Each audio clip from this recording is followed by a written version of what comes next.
আমি সকালের খাবার বানাচ্ছি। এটা চিজ ব্রেড আর এটা হচ্ছে গার্লিক চিজ ব্রেড। আর এই রুটিগুলো খেতে খুব খুব ভালো লাগে। আর আমার ভিডিওগুলো কেমন লাগে প্লিজ কমেন্টে জানাবেন। আর এই যে দেখুন আমার কলিজা, আমার জান, আমার বাবুটা এখানে ঠান্ডায় ওর ঘরের ভিতরে বসে আসলে, পরে আমাকে দেখে ঘরের থেকে বাই হয়ে ওখানে বসে আছে। তারপরে যেহেতু মা কাছে আছে তাকে তো ডান্স দেখাতেই হবে। এই যে আমার তার নাচানাচি দেখাচ্ছে।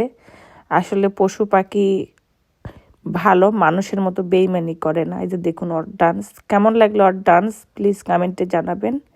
আর এই যে ক্রিম চিজ নিলাম, এটা দিয়ে এখন আমি এই রুটিটা খাবো। রুটিটা টোস্ট করে নিছি।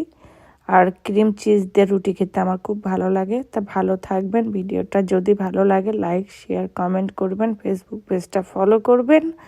আর প্লিজ একটু শেয়ার করবেন, নিজেও দেখবেন, অন্যকেও দেখার সুযোগ করে দিবেন। তা ভালো থাকবেন, আর দেখা হবে নতুন কোনো ভিডিও। বাই। আর সবাইকে একটা কথাই বলবো, কাউকে দেখে হিংসা করবেন না প্লিজ।